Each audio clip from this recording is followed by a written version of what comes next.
Alhamdulillahilladzi hadana li hada wa ma kunna linahtadiya laula an hadana Allah. Asyhadu an la ilaha illallah wa asyhadu anna Muhammadan abduhu wa rasuluhu sallallahu alaihi wasallam. Assalamualaikum warahmatullahi taala wabarakatuh. Waalaikumsalam warahmatullahi wabarakatuh. Alhamdulillah, dadako tayo sa bagong chapter sa pag-aaral natin sa basic fiqh rulings sa ating pananampalataya, at napakahalaga, tunay, ang pag-aaral ng mga rulings sa ating pananampalataya. Sapagkat dito lang natin ganap na maiintindihan ang ating mga ginagawang ibada kay Allah subhanahu wa ta'ala. In this chapter, dadako tayo sa babul hatti alal kusyu fi salah. Meaning, dadako tayo sa chapter ng kusyu ng ating mga sala. At bago tayo dumako, unawahin natin ang kahulugan ng kusyu. Ang ibig sabihin ng kusyu, iyaong konsentrasyon, kataimtiman, pagkakalmado ng ating paggawa ng sala sa pamamagitan ng ating puso, pagkilos at pagsasalita. That is a kusyu, meaning kalmado ka sa iyong pagsasala, puno ka ng konsentrasyon, puno ka ng kataimtiman. At nangangahulugan din ang kusyu na kapag ikaw ay nagsasagawa ng sala, ang kahulugan nito ay isa rin ang surrendering, pagsunod at pagsuko, pagpapakumbaba. Meaning, kapag ikaw ay nagsasala, ikaw ay nagpapakumbaba ng ganap kay Allah subhanahu wa ta'ala mula sa iyong puso, salita at aksyon sa iyong sala. O kaya naman, ikaw ay sumusunod sa pamamagitan ng puso na tinatanggap niya ang anumang inuusal mo mula sa iyong dila at ang iyong ginagawang aksyon. Ang iyong aksyon ay pagsunod sa paraan ng Propeta Muhammad sallallahu alaihi wasallam. Ang iyong pagsasalita ay pagsunod sa Propeta Muhammad sallallahu alaihi wasallam. Meaning, ikaw ay gumagawa ng ibada sa pamamagitan ng puso, galaw at salita sa paraang ginawa ng Propeta Muhammad sallallahu alaihi wasallam. At ang kusyu ay nangangahulugan din na ikaw ay may ganap na pagkatakot kay Allah subhanahu wa ta'ala. Meaning, ginagawa mo ang ibada dahil ikaw ay tunay na natatakot kay Allah subhanahu wa ta'ala. So, ang lahat ng ito ay kahulugan ng kusyu. But ang mahalaga dito ay ang magkaroon tayo ng puno ng kataimtiman at konsentrasyon sa ating sala. At sa pamamagitan nito ay nagiging ganap ang ating pagsunod, pagsukot, pagpapakumbaba kay Allah subhanahu wa ta'ala. Mahalaga ang kusyu sa ating sala. Sapagkat kapag ang kusyu, ito ay nagampanan natin ng mahinusay, ang mga mananampalataya ay magtatagumpay. Gaya ng sabi ng Allah subhanahu wa ta'ala in chapter 23 verse 1-2, A'udhu billahi minasyaitanir rajim, bismillahirrahmanirrahim, kada aflahal mu'minun. The meaning of kada aflahal mu'minun, verily, magtatagumpay, aflahal mu'minun, ang mga mananampalataya ay magtatagumpay. Sino sila? Alladina hum fi salatihim khashi'un. Kita nyo? Alladina hum, sila yaong nagsasala ng may buong kataimtiman, buong pagpapakumbaba, buong pagsunod at pagpapasakop, buong pagkatakot kay Allah subhanahu wa ta'ala. That is a khashi'un. Sila'y nagsasala dahil sila ay khashi'un. Sila'y magtatagumpay, for verily, diniinan ng Allah subhanahu wa ta'ala by using kada. Kada aflahal mu'minun. Katiyakan, walang kaduda-duda. Magtatagumpay ang mga mananampalataya, sila na kapag nagsasala ay mayroong kusyu. Okay? Kashiun is kusyu.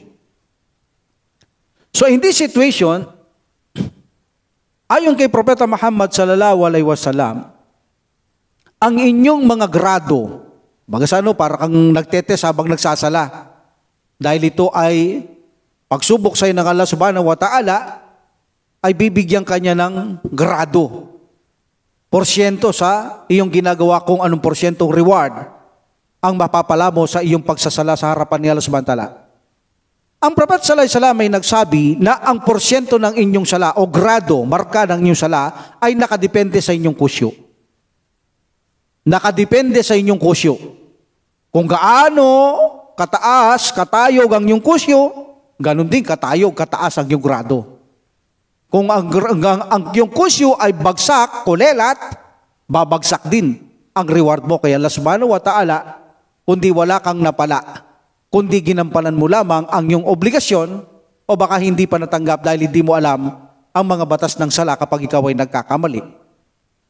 So in this situation, nakasalalay ang ating sala sa kusyo, taimtim, puno ng komportable at kalmante at pagpapakumbaba kay Allah subhanahu wa ta'ala, ganap na nagpapasakop, sumusunod at may pagkatakot kay Allah subhanahu wa ta'ala.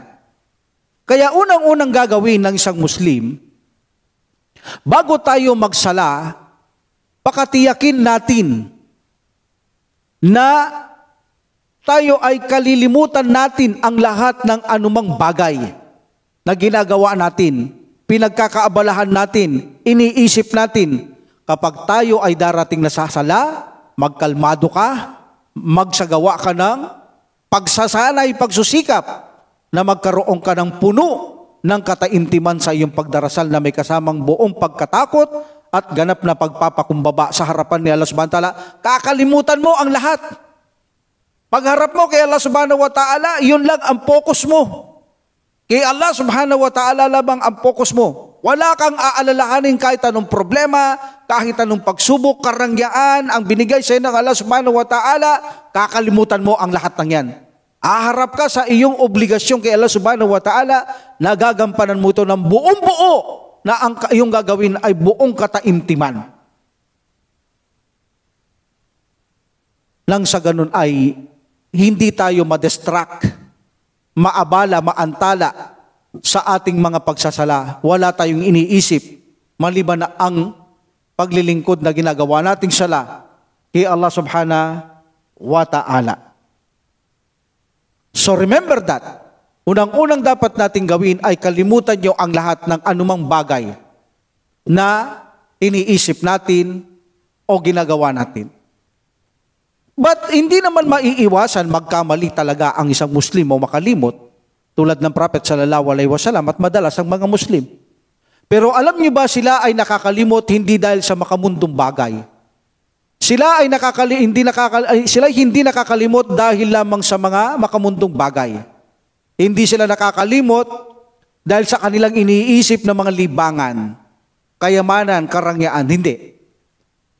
Nakakalimot minsan ang mga imam dahil sa mga pinag-aaralan nila. Sobra silang marubdob sa kanilang pag-aaral. Even na sila ay nagsasala, nagre-recite sila ng Quran. Iyaong mga pinag-aaralan nila. Or mga ibang pinag-aaralan nila. Kaya ang Prophet sallallahu alaihi wasallam ayaw na ayaw ka rin mag-recite ng Quran eh. Ikinakars niyang nag-recite ng Quran habang nagsasala. Bakit? Masisira ang kusyo mo. Kaya ayaw niya yan eh. Maliban lang yung mga sinasabi natin sa sala. So madalas ganun lang magkamali ang mga imam because of the knowledge. Pero hindi mo sila basta mapagkakamali because of the dunya, because of libangan, because of like that. Pero kung tayo ay nagkakamali dahil sa makamundong bagay, mga dunya, mga libangan, ito ay hindi napakaganda sa isang Muslim sapagkat mawawasak ang kusyo sa ating sala kapag napamahal tayo sa ganitong bagay. Especially, ang bawat Muslim ay mayroong karin o bawat tao, madali kanyang mabubuyo, madali kanyang madidistract itong karin o jin na nakatutok sa ating nanggugulo kapag tayo ay nagsasala. Kaya kapag tayo ay nagsasala, pagsumikapan, pag-aralan, huwag magmadali, magkaroon ng buong konsentrasyon, buong kataimtiman bilang pagsamba kay Allah subhanahu wa ta'ala na gagawin natin na may kasabang buong pagkatakot, buong pagpapakumbaba, buong pagsunod at pagsuko kay Allah subhanahu wa ta'ala. Itinuro ng Propeta Muhammad sallallahu alaihi wasallam ang kahalagaan ng kusyu. Sa pamamagitan ng para tumaas ang inyong kusyu, mapangalagaan nyo, sabi ng Prophet sallallahu alaihi wasallam, isipin nyo kapag kayo'y nagsasala, na ito na ang huling sala ninyo. Kita nyo? Tinuruan ka niya para ang sala mo ay maging mataimtim, mapuno ka ng konsentrasyon. Sabi niya, ituring mo na ang iyong salang ito bilang huling sala. Meaning, ituring mo lang mamamatay ka pagkatapos ng salang yan. Dahil kung alam mo na mamamatay ka na, of course, gagalingan mo sala mo. Hindi ba? Hindi ba? Halimbawa lamang. O, sinabi ni Jibril pagkatapos ng salang yan, mamamatay ka na, darating si malakal mo at kukunin yung kaluluwa mo. Anong palagay mo? Anong gagawin mo sa sala mo? Haayusin mo. Mananangis ka kay Allah subhanahu wa ta'ala. Hihingi ka ng tawad. Gagalingan mo sa sala mo. Wala ka ng pakialam sa mundong ito dahil alam mong mamamatay ka na eh. Last mo na yan eh. Ganon ang ibig sabihin ng Prophet sallallahu alaihi wasallam. Kahit na hindi mo pa alam na ikaw ay mamamatay, mas mainam para lumakas ang iyong kataimtiman sa sala, ituring mo ng huling sala yan, baka mamatay ka na. Itinuturo niya at ipinakikita niya rito ang kahalagaan ng konsentrasyon, kataimtiman, puno ng kataimtiman sa ating mga pagsamba o pagsasala sa harapan ng Allah subhanahu wa ta'ala. Isipin mong huling sala na ito para maging mataimtim, maging malakas ang iyong konsentrasyon, pagpapakumbaba at buong pagpapasakop at pagkatakot kay Allah subhanahu wa ta'ala. So itinuro yan ng Propeta Muhammad sallallahu alaihi wasallam dahil kapag wala kang iniisip kundi ang pag-ayusin mong sala mo para kay Allah subhanahu wa ta'ala, abay, malayo kang madidistract ng karin, malayo kang madidistract ng dunya, malayo kang madidistract ng anumang bagay dahil ipopokus mo na lamang ang sarili mo sa iyong ibadang sala dahil itinuturing mo ng huling sala mo na ito. Kung kaya, nararapat sa isang Muslim na pangalagaan natin ang ating kusyu sa sala.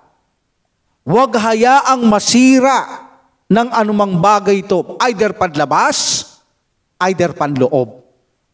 Huwag nating hayaang masira ang kusyu, either panlabas, either panloob. Ang panlabas halimbawa, marami iyon mga hadith na titirain natin. Nagbigay ang Prophet sallallahu alaihi wasallam ng mga sample dito, panlabas na makakasira sa ating kusyu. Halimbawa, panlabas, nakaahin ang pagkain. Kung ikaw ay gutom at nakaahin ang pagkain, sabi ng Prophet sallallahu alaihi wasallam, huwag kang magsala. Kumain ka muna. Dahil, kung gutom ka, at nagsala ka muna bago ka kumain, masisira ang kusyu mo, ang konsentrasyon mo, ang kataimtiman mo. Bakit? Habang nagsasala ka, nakapokus yung utak at isipan at puso mo doon sa pagkain. Kaya ngayon, ang gagawin mong sala ay hindi puno o ganap ang iyong kusyu. Magkakaroon ng depekto ang siyang dailan upang makasingit si Karin, ang jin, ang siyang dailan para magkamali ka na magkamali sa iyong sala because lumilipad ang iyong isip at puso doon sa pagkain. So kung alam nating makakasira ito, ang pagkain na ito sa ating pagsala, kumain ka muna. Sabi ng Prophet sallallahu alaihi wasallam, well, kung hindi naman makakasira, wala namang problemang magsala ka. Pero kung makakasira, gutom ka na, at nagsala ka muna, at alam mong maaring madistract ka sa iyong kusyo, magkumain muna kayo, sabi ng Prophet sallallahu alaihi wasallam. Another example, kapag ikaw ay antok na antok sa iyong sala, kahit na lumipas ang sala, malipasan ka, halimbawa dur, tapos natulog ka, umabot ng asar, walang problema. Dahil exemption ka, sabi ng Prophet sallallahu alaihi wasallam, halimbawa dur, gusto mong magsala, ngulit antok na antok ka, alos hindi mo alam ang iyong bibigkasin o uusalin. Unang-una, wala kang ditong kusyo. Matutunaw ang kusyo mo dahil bakit? Habang nasasala ka, natutulog ka, inaantok ka eh. Anong kusyong mangyayari? Wala. Anong sabi ng Prophet sallallahu alaihi wasallam? Matulog ka na muna. So ngayon, kung umabot yung asar, dahil pinatulog ka ng Prophet sallallahu alaihi wasallam, ginising ka na, binigyan kang buhay ng samantala, after asar, no problem. Bakit? Exemption ka dahil pinatutulog ka ng Prophet sallallahu alaihi wasallam. Dahil dahil kapag nagsala ka, hindi lamang kusyong masisira, baka magsalita ka pa ng laban kay Allah subhanahu wa ta'ala. So nakita nyo? Pinangangalagaan niya ang kusyo na huwag mong sirain panlabas. Kapag ikaw ay naiihi, ito maraming gumagawa. Ihing-ihi na siya, ayaw pang magwudu. Tamad eh. Nung dumating ang sala, abay lalo siyang ihing-ihi. Nung nagsasala siya, ang kanyang konsentrasyon ay matapos agad ang sala, makaraos ang sala, matapos agad para makaihi na. In this situation, dinurog niya ang kanyang halos kusyo. Dahil sa simula pa lang ng sala, doon na sa ihi ang konsentrasyon. Hanggang magtaslim, ihi pa rin ang nasa puso't utak niya. Kaya naman kapag ang kalikasan ay dumarating, gusto mong dumumi, gusto mong umutot, kahit nagsasala ka, umutot ka, huwag mong pigilin. Dahil bakit? Sisirain ang pusyo mo dyan. Eh di umutot ka, tsaka ka magsala, magwudu, magbalik ka sa sala, huwag niyong haayaan na pipigilin niyo ito sapagkat dito kayo masisingitan ng karin para udyukan at kayo naman ang konsentrasyon at kataintiman nyo, nandun sa utot, nandun sa pagdudumi, nandun sa pag-iihi, sisirain mo ang kusyo mo. Mawawala ang kataimtiman ng sala mo. Pwedeng ang sala mo ngayon, mayroong kang 5%, 10%, o kaya 0%. Meaning, nagampanan mo lang ang sala, pero wala ka namang napalang reward kay Allah subhanahu wa ta'ala. Kita mo? Minsan ang Prophet sallallahu alaihi wasallam, kapag mainit, sabi niya, halimbawa, mainit na mainit. Eh sila nun, nasa disyerto halimbawa. Kahit nasa bahay ka, init na init ka, kahit may electric fan ka, sinindi mo, ang init. In this situation, sabi ng Prophet sallallahu alaihi wasallam, huwag ka muna magsala. Bakit? Bakit hindi ba magsasala? Oras na. Dahil masisira ang kusyo mo. Dahil abang nagsasala ka, ang init ang siyang iniisip mo. Bibilisan mong sala para matapos ka. O kaya naman kahit mabagal ang sala mo, kahit gumagawa ka ng kataimtiman dahil mainit, masisira pa rin ang konsentrasyon mo, ang kataimtiman mo, dahil mapopokus ka rin ang init. Kailangan bilisan ko na ito. Kailangan matapos na ako. That's why sabi ng Prophet sallallahu alaihi wasallam, palamigin nyo muna bago kayo magsala. Bakit? Bakit kailangan malamig? Para hindi masira ang kusyo mo kapag ikaw ay magsasala.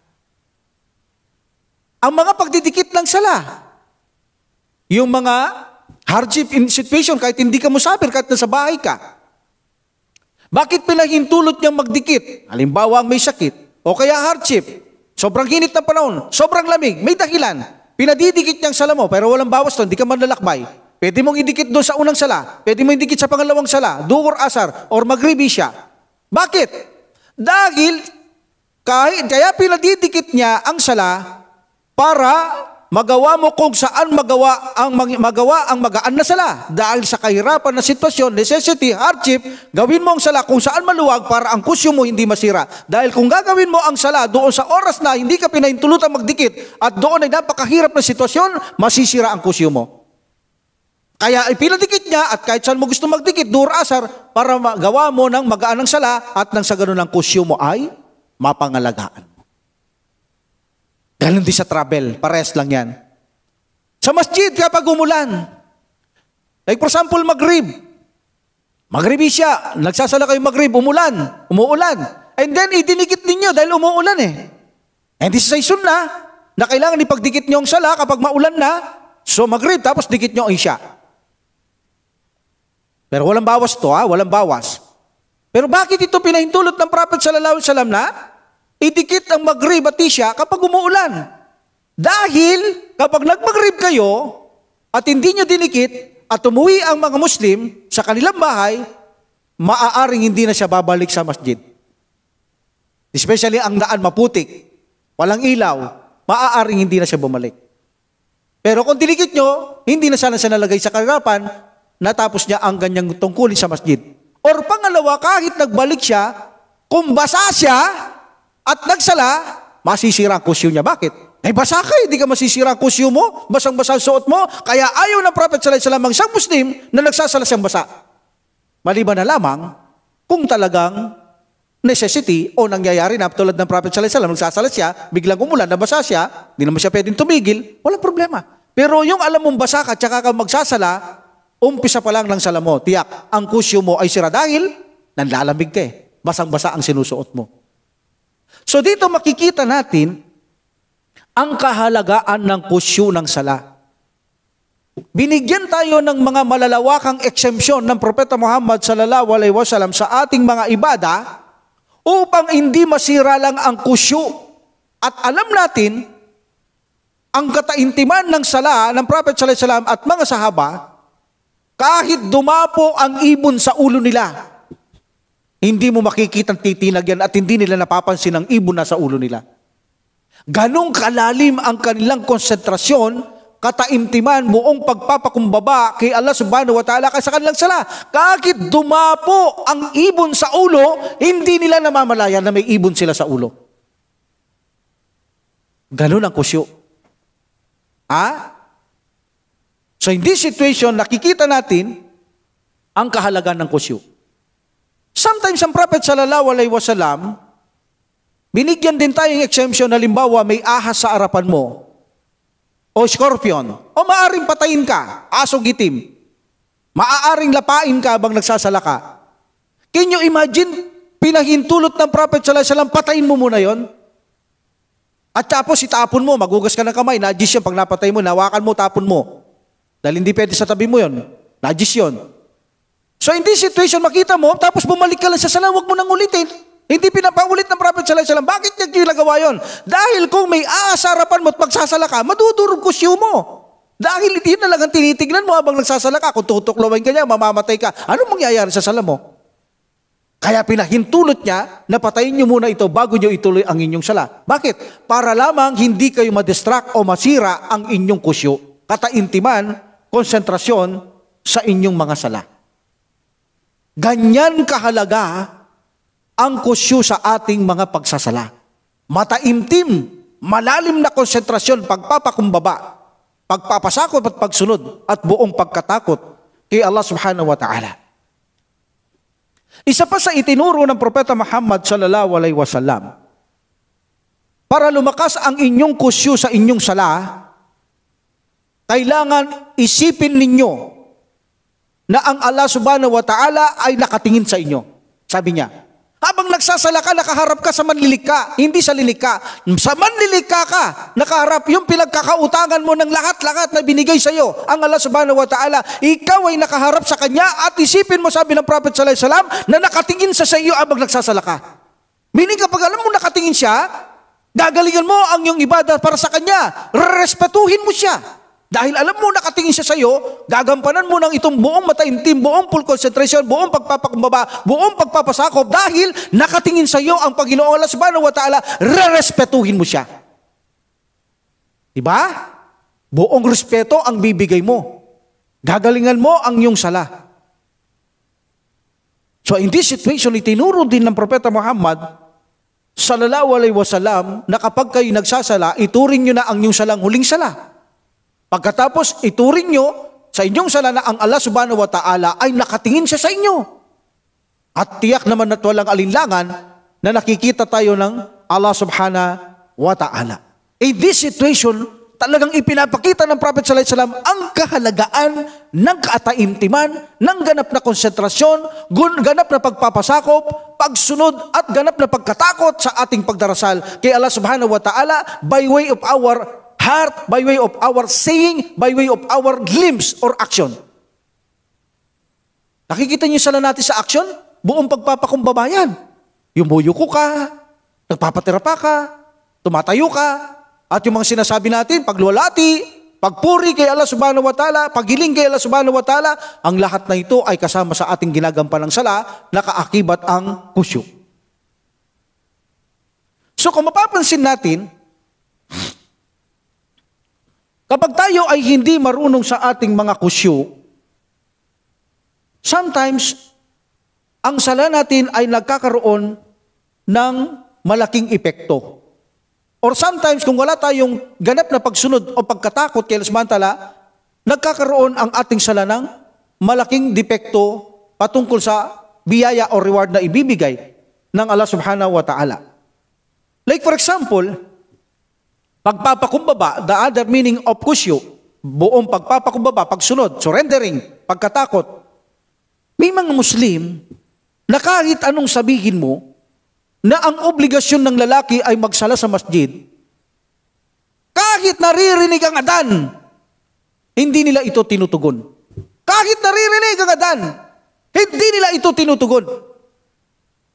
Dito pa lang, kapag siya ay nagsala ng bahay, depektibo na ang kanyang kusyo. Bakit? Dahil alam mo kapag ikaw ay nakarinig ng adan at hindi mo ito tinugon ng walang kadahilanan, alam mo habang nagsasala ka, makasalanan ka. Alam mo habang nagsasala ka, hindi mo nirerespeto at sinusunod ang Allah subhanahu wa ta'ala at ang Prophet sallallahu alaihi wasallam. Habang nagsasala ka, nasusunod ang gusto mo, hindi ang Allah subhanahu wa ta'ala, hindi ang Prophet sallallahu alaihi wasallam. Habang nagsasala ka, iniisip mo ito na mali ang ginagawa mo. Sisirain mo ang kusyo mo. Masisira na ang kataintiman ng sala, masisira na ang ganap na konsentrasyon, masisira pa ang kahulugang surrendering at pagpapakumbaba kay Allah subhanahu wa ta'ala. Dahil habang nagsasala ka, nagmamataas ka kay Allah subhanahu wa ta'ala. Subhanallah. In this situation, kapag nagsala ka sa bahay, madidistract ka dahil papasok yan sa puso't isipan mo, kung hindi man, ibubulong sa iyo ni Karin. Oy, utos sa iyo magsala sa masjid. Palagi ka na lang nagsasala dyan. Ayan na, titirain ka na ngayon ni Karin. Ayun, ayan na, mag-iisip ka na kung ano-ano. Hindi mo alam maya-maya, nakailang raka na kaya ako. Wala na, hindi mo na alam kung ilang raka na ginagawa mo. Tapos hindi mo pa alam ang sujud sa subhanallah. Sa ganito sitwasyon, walang sala ang taong ito. Bakit? Kasi may sujud sa hindi ginagawa eh. Kapag hindi mo alam ang sujud sa kailangan ng sujud sa wala. Hindi tanggap ang yung sala. Kailangan mong ulitin ang sala. Paano mo uulitin ang sala? Hindi mo naman alam na mali. Hindi mo alam ang gagawin mo. Diba? So in this situation, kapag hindi mo alam ang sujud sa nagkamali ka, yari. Bakit ka nagkamali? Because of mga hindi pagsunod, hindi pagsurrender, hindi pagpapakumbaba, na-distract ka dahil ikaw ay sumusuway kay Allah subhanahu wa ta'ala sa sunan ng mahal na Propeta Muhammad sallallahu alaihi wasallam. Also, kapag hindi tayo nag-aaral sa Islam, maaaring malagay din tayo sa malaking pagkawasak sa ating sala. Like for example, the Takbiratul Ihram, the opening takbir. Hindi ba?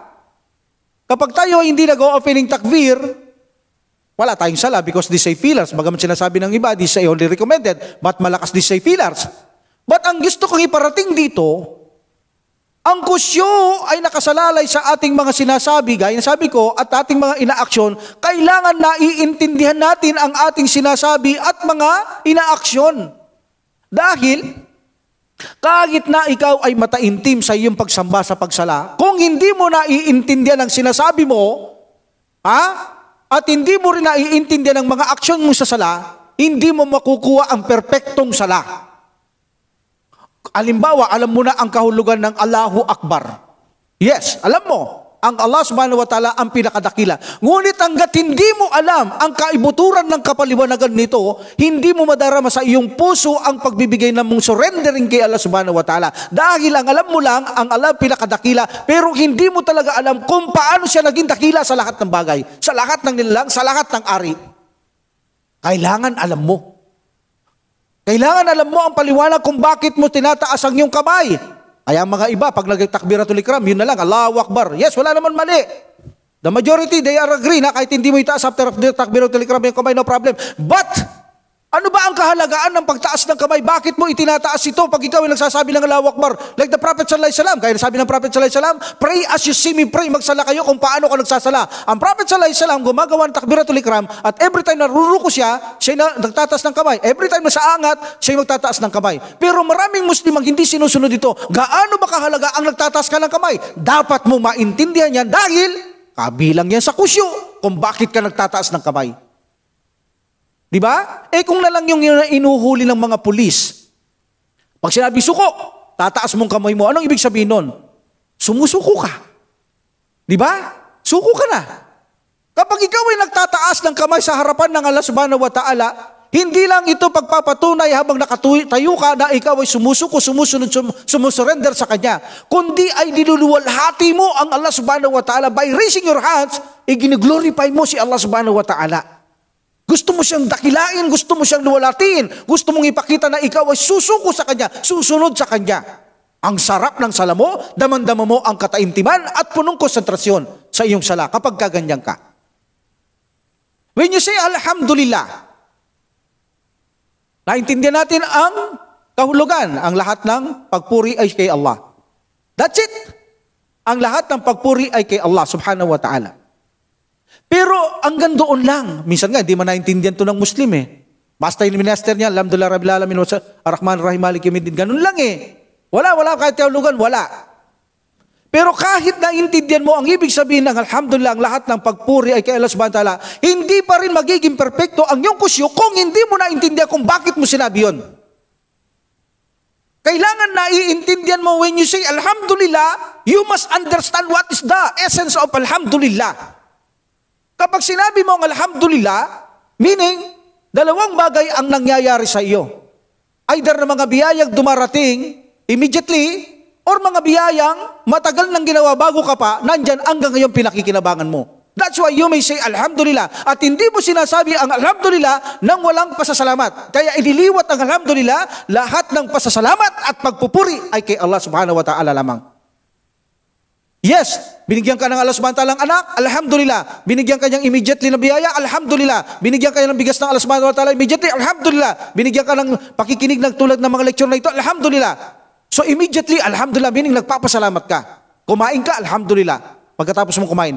Now, nakikita mo ang araw, nakikita mo ang buwan, nakikita mo ang bituin, ang dagat, ang hangin. Ano sasabihin mo? Everyday nandyan yan na maglingkod sa iyo. Nilikha ng Allah subhanahu wa ta'ala para sa iyo. Ano sasabihin mo? Alhamdulillah. So meaning, abang nagsasala ka, damang-dama mo ang pagsasabi mo ng alhamdulillah, ang kusyo mo ay lalong tumataas because nauunawaan mo kung ano ang alhamdulillah. Pagkatapos sasabihin mo, lillahi, alhamdulillah. Allah, all of the beautiful names and attributes nakapasok sa Allah.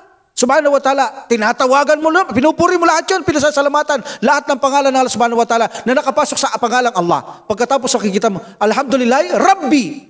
Kailangan naintindihan mo ang Rabb. The meaning of Rabb is the owner and the creator. Pag sinabi mo ang lahat ng papupuri at pasasalamat kay Allah subhanahu wa ta'ala sa lahat ng kanyang mga taglay na magagandang pangalan at katagian, pinasasalamatan, pinupuri mo ang Panginoon na nag-aari ng lahat ng bagay, ang tagapaglikha. Meaning ang naglikha sa iyo, ang sarap magsala. Ang sarap magsala dahil hindi mo lang naiintindihan ng kahulugan, pati mga essence, kapaliwanagan, naiintindihan mo ang inuusal mo. Iyan ang isa sa sikreto kung bakit napakalakas ng mga kusyo ng mga sahaba, especially our beloved Muhammad sallallahu alaihi wasallam, because they really understand what they say. Naiintindihan nila kung anong kanilang sinasabi. Kaya isa sa sikreto para lumakas ang kusyo na nagsasala, hindi lang sa alam mo ang kahulugan, kailangan alam mo ang kapaliwanagan. Kaya kapag ito inuusal mo, can you imagine, Suratul Fatiha, the mother of the book, the opener. At ang Suratul Fatiha, nakapasok dito ang buong Quran. In 7 ayah, nakapasok ang buong Quran sa Suratul Fatiha. Ganon yun, kainam ang Suratul Fatiha. Kaya napaka-special nito eh. Sa itaas pa ibinigay kay Prophet sallallahu alaihi wasallam, hindi binigay sa mga nauna. Kay Prophet sallallahu alaihi wasallam ibinigay. Can you imagine kung naiintindihan mo to abang nagsasala ka, hindi ka iiyak? Hindi ka mapupuno ng kataimtiman at pagpapasalamat kay Allah subhanahu wa ta'ala? Hindi ka ba susunod sa Kanya ngayon? Hindi ka ba susuko sa Kanya ngayon kung naiintindihan mo Suratul Fatiha? Siya lang ang Panginoon ng lahat ng mga lilikha. Ang mapagpala, ang mahabagin. Can you imagine? Mapagpala, mahabagin, ar-Rahman. Pinakakain niya kahit kriminal. Kahit hindi marunong magpasalamat, walang utang na loob kay Allah subhanahu wa ta'ala because he is Rahman. Hindi na nanaig ang kanyang galit sa mundong ito. Pinakakain niya, binibigyan niyang biyaya. O diba, napakabait niya. Especially ikaw na Muslim. Sa iyo pa yung Rahim, hanggang kabilang buhay. Sa iyo ang Rahim, magamatang kupar, di na pwede sa Rahim. Pero ang Rahim, ikaw na Muslim, binigyan ka niya na pinakakalob niya sa iyo ang Rahim para makapasok ka sa paraiso. Dahil hindi tayo makakapasok sa paraiso maliban sa habag ng Allah subhanahu wa ta'ala, maliban sa Rahim. Paano ka hindi mananangis kapag ikaw ay humarap kay Allah subhanahu wa ta'ala na naiintindihan mo sila? Paano mo hindi kakalimutan o makakalimutan ang nasa paligid mo? Even na pamilya mo at sarili mo, makakalimutan mo kapag naiintindihan mo ang iyong sinuusal sa iyong sala. Especially kung umaaksyon ka, yumuyuko ka, nagpapatira pa ka, tumatayo ka, umupo ka, naiintindihan mo, alhamdulillah, ang sarap magsala. Dito ka na maghahanap, maghahangad ng magsasala tulad ng mga propeta na kahit sa kanilang libingan ay pinahintulot na sila magsala dahil Hinahanap-hanap nila ang pagsasala at alam nilang na ibibigay nila ang kaluhuran ng Allah subhanahu wa ta'ala sa pamamagitan ng sala. Bakit? Bakit nila nadama na ibibigay nila ang kaluhuran ng Allah subhanahu wa ta'ala? Dahil naiintindihan nilang niusal nila. Naiintindihan nila at ito ay inuukol nila kay Allah subhanahu wa ta'ala. At yun ay alam ng Allah subhanahu wa ta'ala kung ano ang naiintindihan nila. Diba? Tapos sasabihin mo, siya lang yung sinasamba. Hindi ka magbibigay ng mga pagtatambal kay Allah subhanahu wa ta'ala. Dahil siya lang sinasamban mo. Hinihingan mo ng tulong. Mga divine help. Okay, siya lang. Wala kang ibang hinihingan ng divine tulong maliban kay Allah subhanahu wa ta'ala except the natural help. Pagkatapos ng mga ito, naintindihan mo, nagduduwang siyang Muslim. Hindi na siratal mustaqim. Ayan na. Dahil hindi niya man naiintindihan ang hindi na siratal mustaqim, siratal ladina an'amta alaihim, humihingi siya ng patnubay katulad ng mga nauna sa kanya. Pero hindi naman siya nag-aaral sa Islam. Kita mo? Abang nagsasala ka, para lamang ninuloko mo lang sarili mo. Hindi naman siguro pwedeng lokohin ng Allah subhanahu wa ta'ala. Bakit? Can you imagine, ayun na ipagkaloob mo sa akin ang matuwid na gabay katulad ng ipinagkaloob mo sa nauna sa akin. Pero hindi ka nag-aaral sa Islam. Anong gabay? Ano hihingi mo? Ibig mo sabihin, bibigyan ka na lang ng kaalaman ng Allah subhanahu wa ta'ala ng huwag lang pag-aaral? That's why in this situation, abang nagsasala ka, dahil hindi mo ito naiintindihan, kapos ka sa kusyo ngayon. At dahil dito ay maaaring makabit mo ang galit ng Allah subhanahu wa ta'ala abang palagi mong sinasabihan. Bakit? Can you imagine sinasabi mo ang hindi mo ginagawa? Ya ayyuhalladina amanu lima taquluna ma la taf'alun. Kabura makatanayin dallahi an taqulu ma la taf'alun. O kayong mananampalataya, bakit nyo sinasabi ang hindi nyo ginagawa? Meaning, nagsasabi kang ibigay mo sa akin ng matuwid na gabay, gulang ng mga nauna, o mag-aral ka. Yan ang ibig sabihin ngayon yan. Bakit hindi ka nag-aaral? Gusto mo palang gabay. O bakit mo sinasabi ngayon ang humihingi kang gabay? Hindi ka naman nag-aaral. Hindi mo ba alam, kabura makatanayin dallahi, ang taqulu ma la taf'alun? Hindi mo ba alam, kasuklam-suklam sa akin, ang nagsasabi kang hindi mo ginagawa? O, di ba? So, in this situation, pero kung naiintindihan mo yun, ang kusyo mo, tiyak na tiyak, mag-aanap ka ng kaalaman, ang kusyo mo every time magsala ka, napakatamis, napakasarap, napakapuno ng katahimtiman at konsentrasyon dahil habang sinasabi mo yan, ikaw ay nag-aaral. At isa pa rito, sa bandang huli, nagduduwa tayo dahil sa hindi natin naiintindihan, lack of understanding, gayril magdubi alayhim waladhalin. Can you imagine, hihiling ka sa Allah subhanahu wa ta'ala na huwag kang igaya sa mga nangasumpa at mga nangaligaw. Pero yung gawain ng mga nangasumpa at paniniwala at gawain ng mga Kristiyano, mga naligaw na mahilig mag-imbento, yun din ang sinusunod mo. That's why, kapag tayo ay nagsasala na hindi natin naiintindihan ang ating sinasabi, isa sa dahilan kung bakit ang ating kusyo ay hindi magiging perpekto at maaari pa tayong magkaroon ng pagkakamali, pagkukulang sa ating mga ibada o pagsasala sa harapan ng Allah subhanahu wa ta'ala. And especially kapag ikaw ay yumuyuko, dapat alam mo yun. Para ang kusyo mo ay maging ganap. At kapag ikaw ay tumatayo, tinataas mong kamay mo, sinasabi mong Allahu Akbar, bakit ka nakatayo? Alam mo dapat yun. Like for example, nakayuko ka. Anong sinasabi mo kapag nakayuko ka? Subhana Rabbiyal Adim. Ang ibig sabihin nito, ang Allah subhanahu wa ta'ala ang pinakamalwalhati, ang dakila. Okay? Siya ang pinakamalwalhati. Bakit mo sinasabi yun habang nakayuko ka? Meaning, sinasabi mo yon kapag ikaw ay nakayuko, ipinapakita mo kay Allah subhanahu wa ta'ala. Siyempre, ito ang sunan ng Prophet sallallahu alaihi wasallam, katuruan niya. Pero bakit? Ikaw ay nakayuko at sinasabi mo yon na umaamin ka, meaning inaamin mo, si Allah subhanahu wa ta'ala ay hindi nagkakamali at ikaw ay madaling magkamali. Umaamin ka na ikaw ay magkakamali, pero si Allah subhanahu wa ta'ala, never siya magkakamali kapag sinasabi mo ang Subhana Rabbil Ala. Subhana Rabbil Adim, Subhana Rabbil Adim, luwalhati kay Allah subhanahu wa ta'ala, ang dakila. Diba? Kapag nakapatira pa ka. O diba? Yan ay pagsuko, surrendering. Kailangan, patunayan mo, aksyon yan.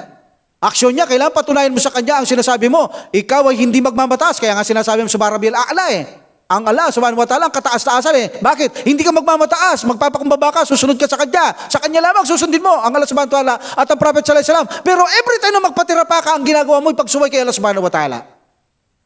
Especially kapag nagsasala ka hindi sa masjid. O, di ba, nakatira pa ka. Yun ay tanda ng pagsunod. Sumunod ka ba sa kanya? Narinig mo ang adan, di ka nagsasala sa masjid. Doon ka sa bahay. Meaning ang iyong pagyuko, ang iyong pagtira pa, ay pagpapakita na parang hindi totoo. O kahit totoo, ito ay mayroong depekto sapagkat hindi totoo o hindi ganap. Hindi perpekto ang pagpapatira pa mo dahil sumusuway ka nang tandisan na alam mong mali ang iyong ginagawa. Kay Allah subhanahu wa ta'ala. Alhamdulillah. So, dapat mga kapatid ko sa pananampalataya, pag-aralan nating maunawaan ang ating inuusal. Hindi lang kahulugan, ang kaibuturan ng salitang ito. Pagmuni-munihan para makadama ng tamis sa ating mga sala, sa ating mga nararamdaman, na maramdaman natin ang tunay na kaligayaan ng obligasyon ng sala at hindi maging mabigat at makalimutan ng lahat ng bagay kapag tayo nagsasala. So, hindi lang yon, pati ang ating mga aksyon, kasakop ito sa pagpapakumbaba, alamin din natin kung ano ang ibig sabing bakit tayo tumatayo, yumuyuko, nagpapatira pa, umuupo, kailangan alam din natin yan. Alam niyo mga kapatid ko sa pananampalataya, isa sa nagpapahina ng kusyo sa ating sala, especially nowadays, ay masyadong pagmamahal sa dunya. Masyado nating minamahal ang mundo. Diba? Lalo na ngayon, mayroong mga Facebook, games, YouTube, etc. Nalilibang tayo masyado rito. Nalululong tayo masyado. Kaya pag nagsala tayo, pag takbir mo pa lang, Facebook na ang nasa utak mo. Facebook na ang nasa puso mo. Pag takbir mo pa lang, ML na ang nasa utak mo. Kahit na diniklarang Aram, ang ML ng mga maaalam sa Islam, patuloy pa rin ang pag-ML ng mga Muslim. Pag takbir niya, LM ang nasa puso at isipan niya. Kaya pag takbir niya, tapos siya agad sa sala. Binilisan niya kasi nagmamadali siya.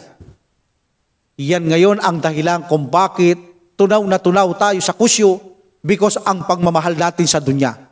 Alam nyo na hindi magandang minamahal natin ang dunya dahil malakas itong makasira sa ating kusyo, sa ating mga pagdarasal. Nagpapahina ito ng ating mga kusyo. Kaya naman, gaya na sabi ko kanina, kapag nagsasala, dapat kalimutan ang lahat ng bagay. Para makalimutan natin yan, isipin natin na uli na ang salang ito. Para makalimutan natin yan, pangalaw, isipin natin, nakatingin ang Allah subhanahu wa ta'ala, respatuhin natin siya. Pangatlo, kailangan maintindihan natin ang ating sinasabi at kaibuturan ng ating mga sinasabi at mga inaaksyon. Maniwala kayo sa hindi, insyaAllah, makakalimutan nyo ang mga makabundong bagay na yan at mapupuno kayo ng full concentration, kataimtiman, at mararamdaman ninyo ang tamis at ang sarap ng pagsasala. Baka hanapin nyo ang pagsasala na ito. Maya-maya lamang gusto nyo, nagsasala kayo dahil sa nararamdaman ninyo by way of saying, by way of action, and saying an action of our heart. Alhamdulillah, ang sarap magsala kapag naiintindihan natin ang ating mga sinasabi at inaaksyon sa ating mga sala. Alhamdulillah, at dito natin mararamdaman ang napakataas na kusyo sa ating sala. Remember ang sabi ng Prophet sallallahu alaihi wasallam, kapag ang sala ay nagampanan nyo ng mahusay, perpekto, madali na sa inyo ang pumasok sa paraiso. Ha? Akala natin madaling pakinggan eh. Paano ba gagawin? Hindi man natin naitatanong, paano ba gagawin perpektong sala? Ayuyuko ka, ay sasabihin mo, hindi. Yung konsentrasyon mo. Nakabase dyan ang grade mo. Kailangan perpekto, 100% palagi ang grade mo. Kailangan 100%. Kung meron man hindi 100%, 90%, 80%. At tapos may sunla ka. Pantabing kung babagsak man yung iba. Pantabing sa kabilang buhay, may mga sunla ka. Kailangan palaging pasado ang ating mga sala. Nakasalalay sa ating kusyo, sa ating mga layunin, sa ating puso. Alhamdulillah, ayusin natin mga kapatid ko sa pananampalataya. Pagsumikapan natin na pataasin. Pagsumikapan natin, pangalagaan ang ating mataas na kusyo sa ating mga pagsasala. Alhamdulillah. So ito ang magbibigay sa atin ng magbibigay sa atin ng malaking tulong para magkaroon ng kahulugan, kasaysayan ang ating mga pagdarasal. Hindi katulad ng hindi mo naintindihan, pati ang action, pati saying, minsan ang sala ay nagiging nonsense. Anong ibig sabihin? Minsan madalas magkamali. Tapos yung kusyo natin lumilipad. Yung grado natin either 5% lang, 10% lang. O baka wala pa. Bakit? Eh baka may nausal kang mali, o kaya may na-action kang mali, o kaya naman dapat kang magsujud sa Hindi mo alam. In this situation, walang saysay ang sala. Dahil, kung hindi ka rin marunong magsujud sa dahil sa pagkakamali, dahil sa gumagala ang isip at puso mo sa makamundong bagay, ayun, nagkamali ka, hindi mo lang gagawin mo, sasabihin mo ngayon, ay, hindi ko naman sinasadya, hindi ko naman alam to, hindi naman ako papatawan ng kasalanan ng Allah subhanahu wa ta'ala sa hindi ko alam eh. Palagi na lang gano'n na sasabihin mo hanggang sa mamatay ka. Walang mangyayari, kapatid ko, sa pananampalataya. Kaya, pakatandaan natin, sinabi ng Allah subhanahu wa ta'ala, kada aflahal mu'minun. Katotohanan magtatagumpay ang mga mananampalataya. Alladina hum fi salatihim khashi'un.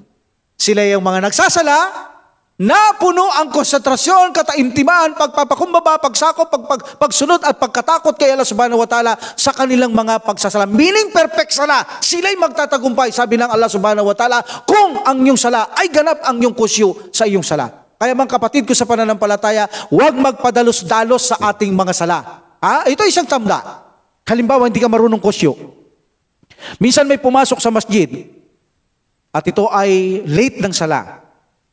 Siya na lamang, tapos na ang Prophet sallallahu alaihi wasallam. Nagkukwento sila sa loob ng masjid. Ang Prophet sallallahu alaihi wasallam, for the sake of Allah subhanahu wa ta'ala. And then nagsala yung isa. Pagkatapos niya, tinawag ng Prophet sallallahu alaihi wasallam. Sabi niya, bumalik ka at magsala ka. Wala ka pang sala. So nagbalik ito at nagsala muli. Pagkatapos niya, tinawag niya. Sabi niya, bumalik ka ulit, magsala ka, wala ka pang sala. Pangatlo, ganun din. Sabi niya, Rasulullah, turuan mo po ako magsala. Sabi ng Prophet sallallahu alaihi wasallam, kapag ikaw ay yumuko, okay? Yumuko ka. Pagtatayo ka, sikapin mo munang makatuwid ka muna. Hindi yung hindi ka pa nakakatuwid ay magtitira pa ka na. At kapag ikaw ay nakatira pa, kapag uupo ka, sikapin mo munang makaupo. Hindi ka pa nga nakakaupo, tumatayo ka na. Meaning, nagmamadali siyang nagsasala. Hindi pa nakakapunta, nakakabalik yung kanyang posisyon, sa isang posisyon, gumagalaw na siya. Kaya sabi ng Prophet sallallahu alaihi wasallam, wala kang sala. Can you imagine? Wala siyang kusyo eh. Nagmamadali siya sa kanyang sala. Sabi ng Prophet sallallahu alaihi wasallam, wala kang sala. Ulitin mo. Kaya kung hindi mo alam ang kusyo, there is a possibility wala ka rin sala. Nonsense ang sala. O kaya tanggap ang sala, na idaos mo ang obligasyon, pero wala kang reward kay Allah subhanahu wa ta'ala. Mamamatay ka lang nang nagsasala nang wala kang reward o napala kay Allah subhanahu wa ta'ala. In this situation, hindi mo nagampan ng mabuti ang sala. In this situation, sabi ng Prophet sallallahu alaihi wasallam, madali sa iyo ang pumasok sa impyerno. Sabi ng Propeta Muhammad sallallahu alaihi wasallam. Hindi biro ang lecture na ito Kailangan nating pag-aralan ang mataimtimang kataimtiman sa ating pagsasala, mataimtim na konsentrasyon, ganap na konsentrasyon ng may ganap na pagsunod, pagkatakot at pagpapakumbaba kay Allah subhanahu wa ta'ala. Huwag tayong masyadong maging komportable na ikaw ay Muslim, ikaw ay nagsasala at ikaw ay makakapasok sa paraiso at alhamdulillah makakaligtas ka sa impyerno. Paano naman yung mga natitirang iba pa na sinabi na ng Prophet sallallahu alaihi wasallam na sila'y magsasapasok sa impyerno? 72 sect papasok sa impyerno except one. O diba? O sabihin na natin yung paano yung mga hindi raw kasakop sa sekta ng ito, tulad ng mga Rafida, mga Shia. Hindi sila sakop sa mga sektang ito. Nagsasala din yan O bakit hindi sila papasok ngayon ng paraiso pero nagsasala sila? Kaya hindi po pwede na masyado tayo maging komportable kahit nagsasala o Muslim ka na hindi ka mag-aaral dahil ang mga ito nagsasala din sila at nag-aaral pa pero sila ay hindi papasok kailanman ng paraiso. Kaya kailangan ang pag-aaral, intindihan ang sinasabi, ang aksyon, ang kaibuturan nito, kailangan magkaroon ng malakas at mataas na konsentrasyon, kataimtiman, pagpapakumbaba, pagsunod at pagkatakot sa ating pagsasala para kay Allah subhanahu wa ta'ala. At bilang panghuli, wag nating durugin ang ating kusyo sa pamamagitan ng pagpapakitang tao lamang. Dahil malinaw na kapag ikaw ay nagsala na pakitang tao, ang kusyo mo ay 0%, durog na durog, tunaw na tunaw. Walang kakwenta-kwentang sala ang ginawa mo kapag ikaw ay nagpakita lamang ng tao, meaning na idaos mo lang ang sala mo, pero huwag ka nang aasang magkaroon ka ng reward kay Allah subhanahu wa ta'ala. Dahil sa araw ng paghukom, sasabihin ng Allah subhanahu wa ta'ala, kunin mo ang reward sa mga taong pinakitaan mo ng iyong sala. Doon ka kumuha ng reward, sasabihin ng Allah subhanahu wa ta'ala. That's why iwasan din natin ang pakitang tao. So ito ang maikling pagpapakita natin ng kahalagaan ng kusyu. So inshallah sa susunod, dadakuhan natin ang mga hadith ng Propeta sallallahu alaihi wasallam patungkol sa paano niya ipinakitang pangalagaan ang kusyo ng isang Muslim sa kanyang pagsasala. Insyaallah. Wa akhiru da'watil hamdulillah rabbil alamin. Wassalatu wassalamu ala Rasulillah. Subhanakallahumma wa bihamdika asyhadu an la ilaha illa anta astaghfiruka wa atubu ilaik. Assalamu alaikum warahmatullahi taala wabarakatuh. Waalaikumsalam warahmatullahi wabarakatuh. Allah